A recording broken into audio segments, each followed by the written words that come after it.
Some countries take it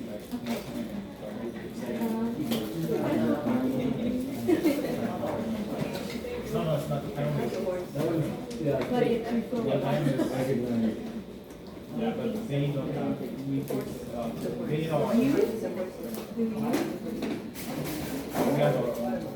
Seriously?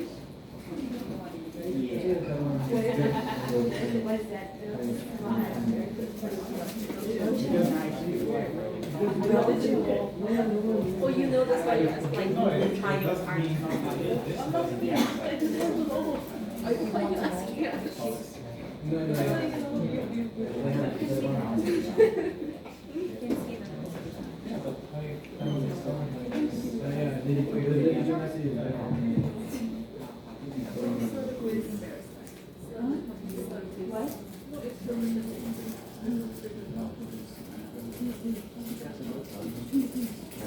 But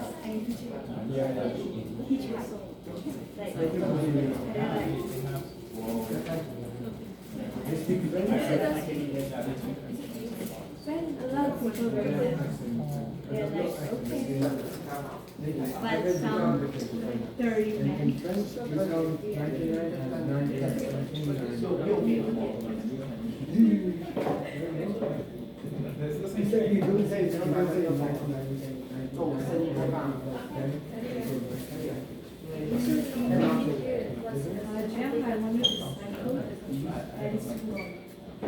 Yes, it's normal for me to say. Oh, I didn't.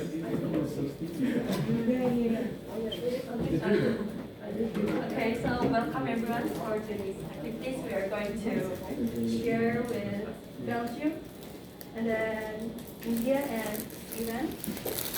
So yeah, let's just begin. Let's start with Belgium.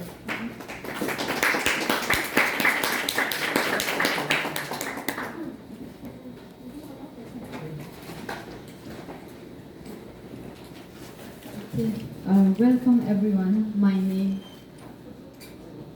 My Chinese name is Li Wei. Nice to meet you. Today I'm going to present you my country, where I'm from, Belgium. I don't know if you know a lot about Belgium. Some of them don't know where it is, and I hope you will get to know better this country.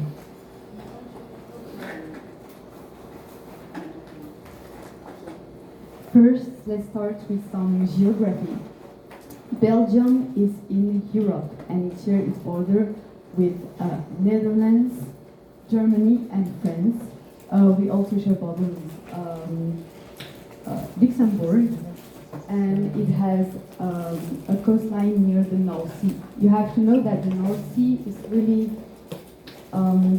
small. You can do it like in 2 or 3 hours because our country is not that huge. And it's really cold there, so people just go there in the summer when it's really hot, but that's it in general. And it's also connected to the Atlantic Ocean when you can cross La Manche and go to the United Kingdom. A little bit about history. Belgium became independent in 1930, and it was one of colonizing country with France and the UK, and it colonized, like, for example, the Republic Democratic of Congo. And actually Belgium is a little bit ashamed of this history because really bad things happened there, but it tried to assume the responsibility of the past and try to do better.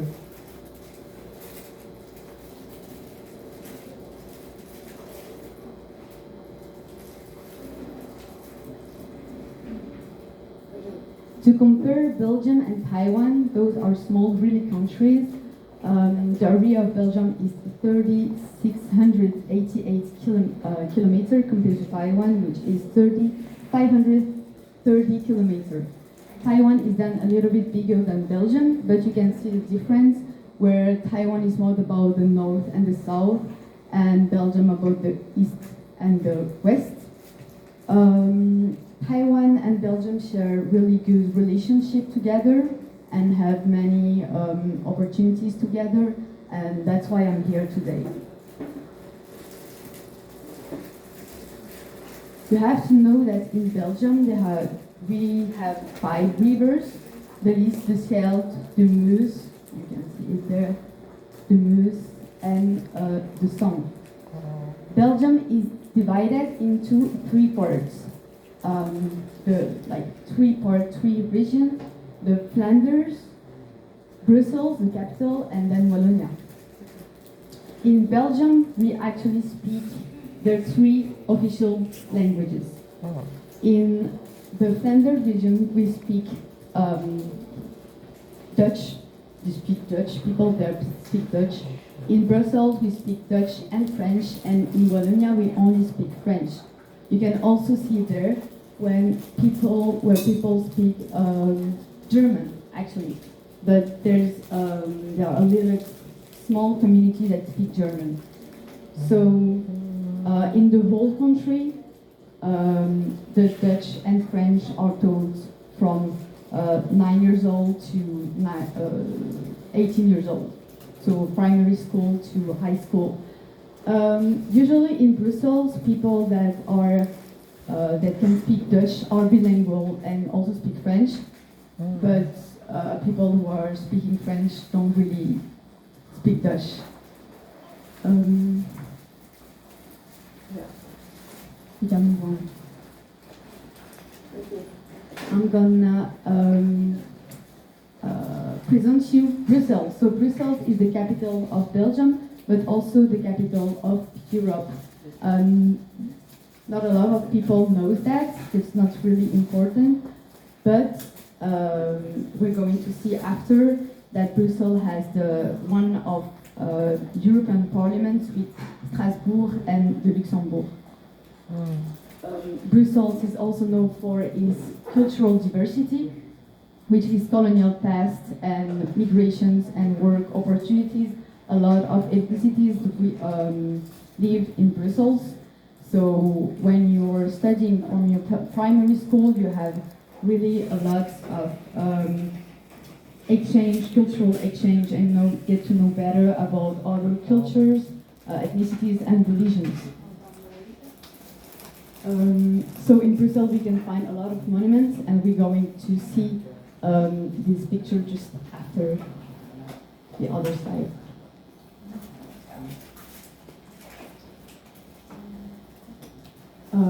First, let's start with the atomium. So the atomium is known to be an atom. Actually, people that are living in Brussels don't really like the atomium because maybe we prefer the Eiffel Tower or something like that. But it's still an important point of Brussels. Then we have the mannequin piece.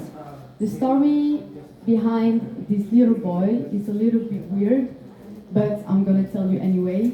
The story is that there was a fire in Brussels, and the boy just peed on the fire to stop the fire, and that's the story. And then he is like a main character in Brussels. Usually they put different clauses in the mannequin piece.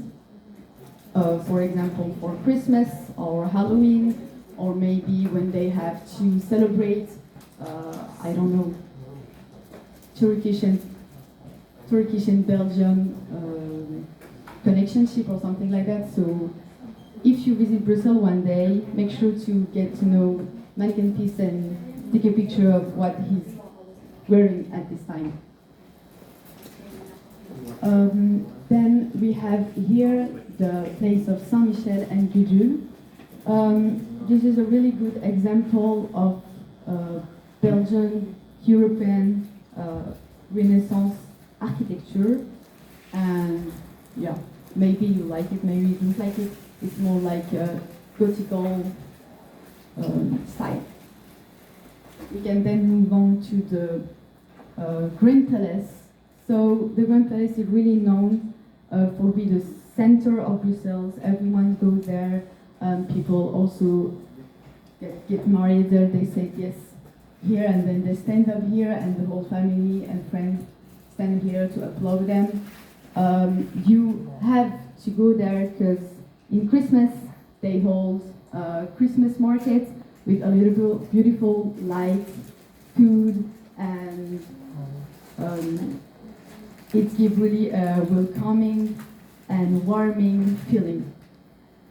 And finally, the European Parliament, where decisions are made, and all the European countries come there to discuss about European Union matters, issues.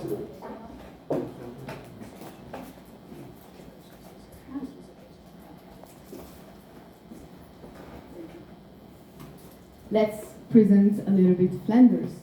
So I choose 3 main cities in Flanders: Bruges, Antwerp from the Dutch name Antwerpen, and Ghent, or Gand in French, sorry. Bruges is known for the little house that are just standing in front of the water, and the colors and the scenic area is really pretty. Then Antwerp is known for its architecture and its ports. Also, that is a main point to commercial exchanges. And then Ghent is also really known. As I say, the coastline is really small, so you can do it properly. In Wallonia, Liège is really known to be popular, and then Dinant. You have to know that in Belgium, the country doesn't have a lot of mountains, not as here in Taiwan. The country is really flat, literally. So maybe in Dinant, we're gonna have some mountain or something like that. And then Namur is also famous.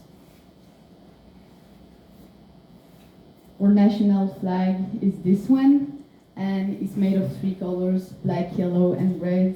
And these colors symbolize Belgian history and are inspired by ancient Belgian Grand Duchy. The lily is considered the symbolic flower of Belgium. When you go to Brussels, you can see it like everywhere. Let's focus on food. So Belgium is known for these main dishes. First, Belgian chocolate. We have some brands like maybe you know Godiva or Nose, Lindt, or Leonidas too. These are really good actually. Then the French fries, the Belgian Belgian fries. Actually, there's a little debate between French people and Belgian people because both of them are saying that they created these fries. But Belgian fries are a little bit more thicker and bigger, and they are fried 2 times. If you go to Brussels, you will get a huge pack of fries like this, and with mayonnaise you can choose, that's the better. We love to share family gatherings with mussels, fries, and mayonnaise. It is like a main dish, and it is really common in family gatherings. And finally, Belgian beers. I don't personally drink beers, but there's a lot of brands, and this is really popular. Let's not forget our waffles. But I wanted to make clear the difference between Liège waffles and Brussels waffles. So Liège waffles, they're a lot more thicker and sweet, really sweet. You can eat them at snacks, or maybe when you go out from school, there's like a truck that sells Liège waffles. You can eat it cold or hot, and you can put chocolate also on it. And the Brussels waffles are are way more, I don't know the name in English, but when you eat it, it's really like this. It's like this. It's not thick like this. And you can actually now people are doing this more salty. You can put salmon or sugar or whatever you want, fruit, and that's good, really good. Let's move on to a little bit of cultural part. So those four are the main character known in Belgium, and I actually forgot the Smurfs. I don't know if you know the Smurfs. I forgot to put it there, but it's also so famous. So there's Tintin. Maybe you know Tintin because it's the most famous one, and these are all comics. And after they did it on cartoons. Also, I watched this when I was young, still now. Lucky Luke is a little cowboy who's living his life in the Western, and it's really funny, I would say. Tintin, we follow the adventure of the little journalist and his dog Milou, and then Boule, also the daily life, or a little boy with his favorite dog, and finally Spirou and Fantasio are best friends who are making missions and save the world. Let's talk about music. I don't know if you know Stromae, maybe he's the most famous one. If you know him, Stromae comes from Rwanda and Belgium, and he gets really famous with his song Papa Oute and other songs, and he's like the proud of Belgium for music. Jacques Brel is a little bit older than the others, but he's really famous from the first generation about his song. He's talking about Belgium, and he's more like nostalgic vibes and everything. Angèle is she's a little bit also the proud of Belgium because she's a woman and she used her voice to talk about different issues in the society for women, and she's also known in the French, like in France, she's famous for that.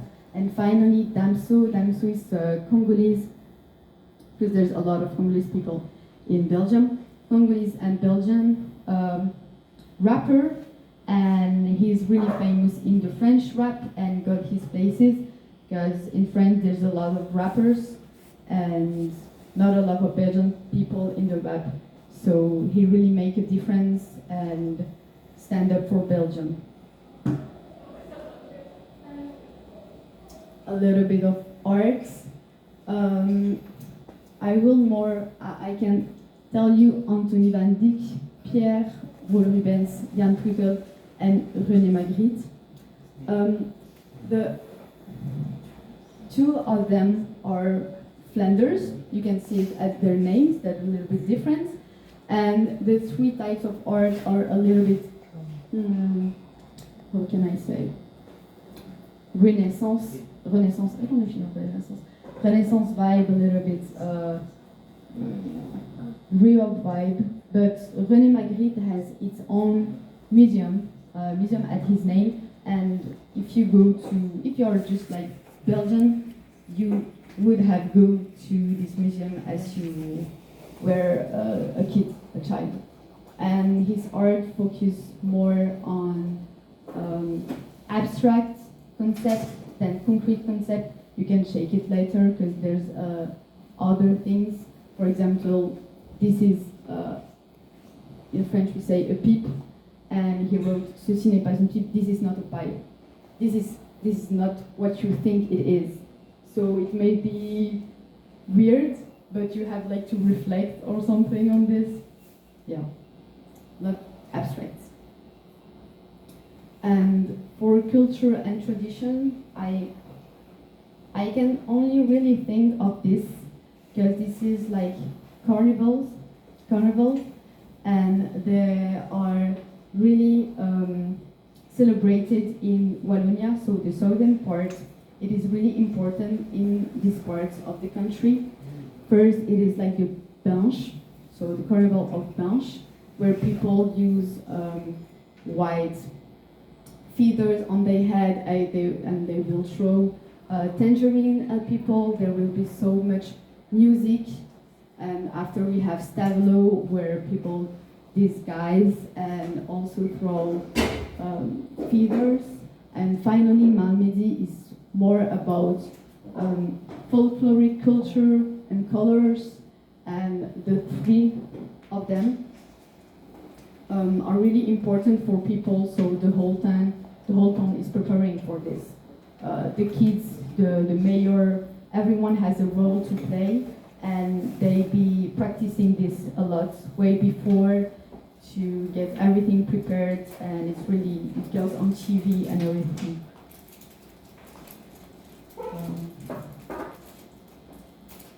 And that's it. Thank you so much for your attention.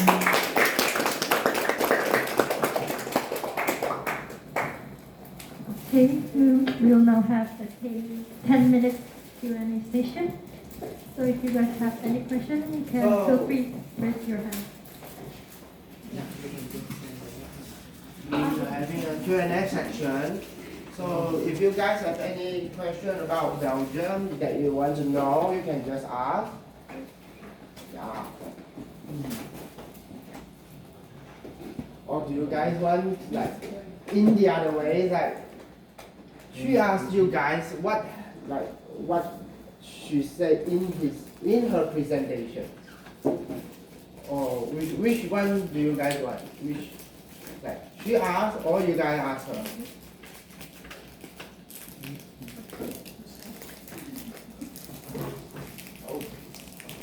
Yes. Yes. Okay, Belgium is part of Europe, right? So if you get a Schengen visa, can you visit Belgium without any special, like, separate visa to visit Belgium? Or just Schengen visa is good enough? Can you repeat quickly? Yeah, okay. You know, in Europe there is a visa, they call it Schengen visa, right? Like you can visit all the Europe countries. So if you get a Schengen visa, can you also visit Belgium? Yes, of course. That's the really good advantage when you're from Europe. You can just travel everywhere in Europe. You don't have to get visa. You only have to get your passport or identity, and you can just do like a Europe tour. Also from Belgium, you can go to many European countries for really cheap price. If you get the right dates, you can really travel quickly. So yeah, you don't need a visa for this. You only now need a visa to the UK since they got out of the European Union with the Brexit. But that's it, yeah. Do you have an embassy in Taiwan? Do I have a best time in Taiwan? Embassy. Yeah. I actually need to go there, but I haven't. But yeah, we do have an embassy in Taiwan. So does it recognize the country? Does Good question. I actually don't know. Why Belgium have three languages? You know the reason? It's because of history, because there was French people before, and then the country was completely separated, divided, and then they just all got together. Maybe I think I forgot to say that the Flanders region and the South region, so the Wallonia, that's a really common joke in Belgium, but they hate each other. Yeah, they really hate each other. That's why it's really complicated in the government to get decisions, because they never agreed on anything. And maybe that's a good thing that Brussels is in the middle to get things okay, because they don't like each other. Yeah, I don't know why, but that's a problem. Which currency does Belgium use? Currency. Which currency is it? Euro. Euro. Yeah. All use euros. And that's actually really convenient to also travel